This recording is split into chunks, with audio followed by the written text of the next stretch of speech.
Welcome to the garden. Today we're going to take a walk around, and yeah, it's cold, so if the camera shakes, you realize my son's getting cold. We did get down to about 20 degrees last night. I'm in Southeast Texas, zone 9A. Got the winter blast. We're going to get down to just below 20 degrees tonight, so this is just kind of round one. But this is kind of the first, we got a lot of rain, and we got a little bit of sleet, a little bit of freezing rain, but it was just enough that you could tell it was on the trees, but no broken limbs, no down power lines or anything like that. I think the roads were pretty clear the whole time. We hadn't went anywhere. I think we're going to try to go to Walmart or something this afternoon because it's cold and there ain't a whole lot to do, and my house ain't that big, and you can only watch so much TV. But anyway, kind of show you what's happened. This here was out last night. You've seen a little bit of damage. These will look better now than they will in a couple of 3 days, I've learned. It's broccoli. We did cut the main head off of it. I'm hoping to get some side shoots on it. Just have to see. I know we did it 1 year, got down like this, and they all looked good for about 2 or 3 days, and then over the next 3 to 4 days, they all died on me. So, because if they freeze on down here lower down, you've lost the plant. He just doesn't know it's dead yet. Onions, they're even looking a little frozen. Now, if they freeze down, they'll come back up because they got a bulb on the bottom of it. I'm not worried about that. Though they are in a container. Sometimes containers can't take the cold as well. Because if this whole container freezes, it can also, that's pretty cold. That whole container freezes, it could actually freeze that bulb, and then it will kill the plant. In ground, that's usually not a problem for us. Got another little broccoli growing here. I left the head on it because it's so small. Just gonna see what happens. I don't think it's gonna be good. I just didn't want to take the time to harvest it. Over here is a cauliflower, and I debated back and forth if we ought to harvest this. I may go ahead and harvest it today and go ahead and freeze it, but I don't think it's going to make it. Do got the garlic over here. Garlic should be fine, but even it suffered a little bit of damage on the tips. This one was brought in the house, so we brought this in the house because I wanted to preserve the mustard from a lizard. So here's how the stuff should look, and I'll show you another one over there what it looked like after we got some cold weather on it. This here is a cherry of the Rio Grande. We've left it outside. We've left this thing outside from really cold temperatures. It may die back a little bit, but usually it's fine. It is very cold hardy. And it really surprised me because I didn't think it'd be that cold hardy. But I never even think about taking it inside because it has taken down temperatures down to the low teens and still made it in a pot. So, and it does have a good cherry kind of flavor to it. Here's the carrots, and also a little bit of onions in it too. We got the snap peas. I don't think snap peas is going to make it. Since my wife's not out here, she don't see the video. She won't. But they don't like the cold weather. If it gets down, if it gets down a little bit of cold weather, they're okay. But down to the 20s, pretty cold. Do got a garlic growing right here, and one over there. If I get the dog off of it, I think. No, that's not one. Anyway, that there's garlic. That right there's some garlic growing here. Not sure how it got there, but it's there. I did leave the pineapple out. They're going to die. I just didn't have enough room in it. I can replace that pineapple really easy though. You just take the pineapple head, twist it off, put it in the ground, and you start over. That's the pineapple that did make a pineapple, and we got some shoots off it. This here is the thyme, and no, it's not thyme. What is it, son? Huh?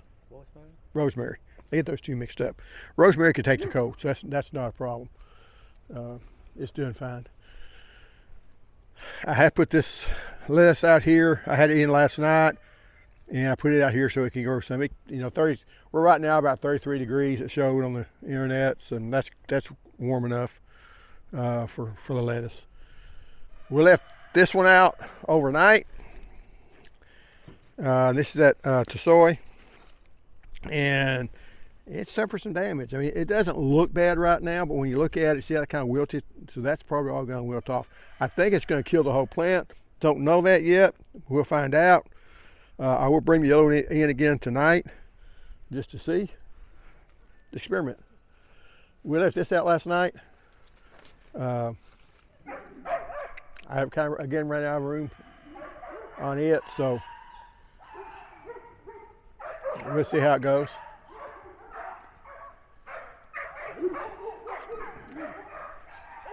Over here's the mint and the thyme. Got the oregano sitting over there. Hush up. See how it does. Now these blooms are not going to make it, okay? However, what I'm hoping is there'll still be enough blooms left on like this one here. If you see these others, these are still dormant. So as long as they haven't died, and I don't think they have, these will still produce some more blooms, so we should get some fruit from it. So I'm going to lose probably 50% of the blooms or 30% of the blooms, but I should be okay. What you want to see happen is one like this that hasn't budded out at all. I'm not going to lose anything on it. This tree's alive, it's doing just fine, but it stayed dormant because it's got higher chill hours. Its chill hours is around 500 or so. That one's around 200 or 300.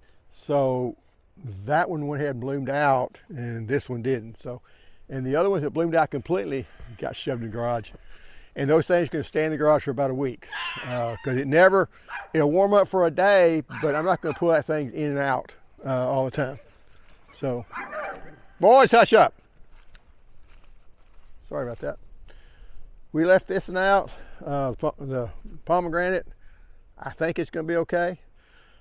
We do have some of the broccoli over here. Again, you can see the damage. These leaves are all kind of floppy, limp. So that's not good. Then over here, same thing. We left a few of these on here just to see how they're going to take it. I think we cut all the cauliflower out over there. The roses over here seems to be doing okay. But again, I don't think they're going to show damage now. I think they're going to show damage 2 or 3 weeks, or 2 or 3 days at least. Probably by next week, we'll see what the damage is on it. This here's frozen some. We are getting some thawing happening. Don't want to get your hands wet when it's cold. I learned that as a kid. Right there, I got my hands wet again. This here is the Sweet Crisp. Yeah, it's not. I'm hoping there's still some blooms in there that haven't bloomed out yet. Such as right there, maybe. But I don't know. We'll just have to see. This is kind of a late freeze.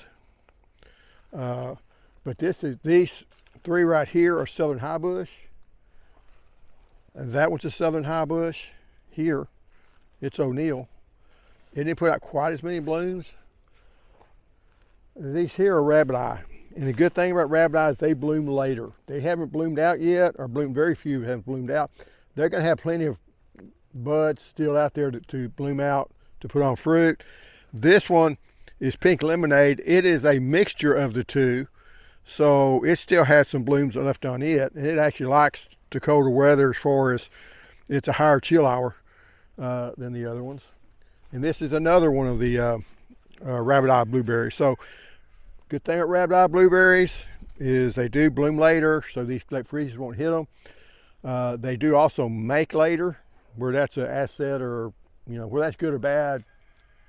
The taste tends not to be quite as good, though there is some, Southern High Bush that doesn't taste good at all, and there's some Rabbit Eyes that do. So that's a general statement. I know there one, I think Emerald was a Southern High Bush. It's got really big berries on it and produces a lot of blueberries. But taste isn't as good. It's just a bland taste to it. Just doesn't have much flavor to it. But it looks pretty. And sometimes you get varieties that look pretty that just doesn't produce well. I mean, it produces well, looks pretty, but just doesn't have the taste or the flavor. A lot of times, I learned back a long time ago, some of your best looking fruit tastes the worst. So anyway, we're going to go back and look at the in-ground garden and see what all we've done there. Probably not going to see a whole lot other than how I've winterized everything. Now we're in the orchard / garden. None of the potatoes have come up yet, which is a good thing. I don't know if they're going to come up or not. We're not going to freeze out. We're just going to see. This here's the plum tree. Yeah, it's not going to make it. But I still got some blooms that haven't bloomed out yet. So it could still, you know, you lose 90% of your blooms, still have enough for a full crop. So still maybe. Of course, we're still going to get some cold weather. But usually you don't get any full damage on stuff that's bloomed out till you get down to 26 degrees. 28 degrees, you lose like half of them, something like that. So and that's a rule of thumb. I was talking on a live cast they had, and they're talking about, you know, cold weather, and I said, you know, every cold's different, and you know, sometimes you can have a colder weather and you have less damage, or have a warmer weather and have more damage. So it has a lot to do with the state that the plant's in. It has a state to do with the moisture in the air, how much wind you're getting. So it's not just the temperature. It's not like, hey, I'm going to lose so much. Plus you have microclimates all throughout here. Now these here, the blueberries, the blackberries, they're okay. They got leaves on them, but they'll be fine. They didn't bloom out yet. When they start blooming out though, you can lose your crop that way, but right now they're still dormant, so they should be all right. And this is my workhorse. I do something, I don't always talk about it. I do have the generator set up there. I did go ahead and bank some on here late. I'll turn that generator on tonight. I turned it on last night, let the thing run. It'll run all day on that tank of gas. It takes about 7 gallons to fill that thing up. That's just insurance. I don't know if it really helps a whole lot or not, but when we get down below 20 degrees, that's what I do. It does throw out, the exhaust throws out a little bit of heat. Is it gonna matter? I don't know. But I thought I'd try. You know, these plums are all dormant, so they're fine. Here's what I finally did on these here. I like the drop cloth. I put the drop cloth over it, tied it up. It's got leaves on the bottom of here to try to protect it. All this is to protect the top of it. The leaves will protect the bottom. Did the same thing with that one. Just trying anything to keep the cold off of them. Did it with all 3 of these. Let me check on something. That didn't work as good as I thought it was going to. I did shove that down there hoping it would cover it up, and it didn't. Oh well. What's done's done. And this, like I said, that's just some landscape fabric that we had. We put around.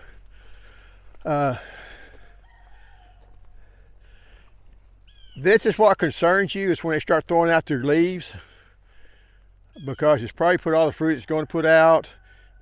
If it gets cold enough, it'll kill this tree, because the tree has broken dormancy. It's lost all of its cold tolerance. But you know, it's not a whole lot you can do about it. Now this tree was one that's been neglected. It's, you know, I've needed to prune it up a lot more than I have, but it's a kind of awkward spot. I did a better job with this one. Now I'm not sure this one's, I came really close to cutting it down, because I don't think I got it. This thing's been in the ground for 5 years, hadn't got a peach off of it yet. And now it's got the bacteria canker right here. Ain't a whole lot you can do for that.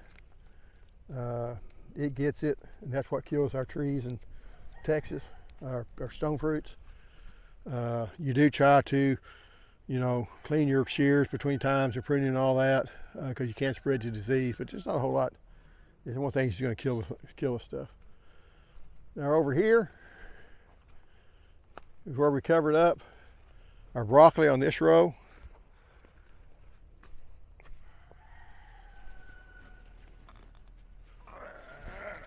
Try to tuck this in a little bit. The bad thing about this, had a lot of wind.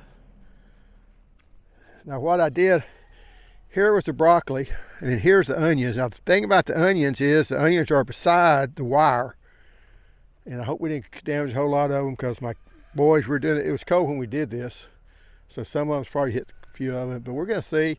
So I've got a feeling when you get down, it's right at the verge of killing stuff or not killing stuff. And I thought, well, we'll throw this. It should. I really want to see if this does really well for the broccoli, see if it saves it or not. It should save the onions from the tops dying out. Like I said, we're going to find out. You do want to make sure it's tied to the ground good. That does kind of concern me here because you're getting air, losing air through there. But the bad thing, a lot of times you get a lot of cold weather and you're doing this in the cold, you just got to do it as fast as you can. It's better if you can do it ahead of time. Our ground's not frozen, even though we got cold, so that's always a good thing. It does get colder here. If you'll notice, this cauliflower is hit a lot harder than the stuff at the house. This here is the sweet peas. Not sweet peas, snap peas. I don't think they're going to make it. I'll probably come back out here and try to plant some more. Okay, and they did blow over here. Because no way to put anything down over here.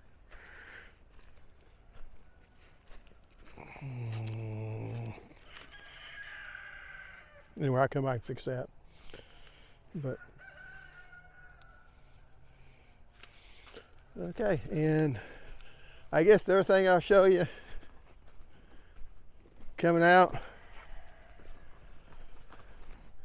is the loquats. And here you're going to see all the little fruits on it. They're not going to make it. I think take down to at the most 26, really 28. And we was down to 20 degrees last night. It'll be 20 degrees again tonight. Going to be down to 20, low 20s later this weekend. So that's why I got 2 loquat trees in the garage, because this happens about 1 out of 5 years you get a harvest, or 1 out of 4 years you get a harvest of loquats. We did get a harvest last year on some of them, but it's that this time it's about 3. A lot of times it's just 1 cold spell. This time it's going to be 2 or 3. A week of cold. But I mean, it happens. They're pretty trees. They do allow for pollination and stuff. I think all my figs should be okay. None of the rest of the trees bloomed out, but anyway, it's getting cold. Thanks for watching. I'll keep you updated on all the damage. See you next time. Goodbye.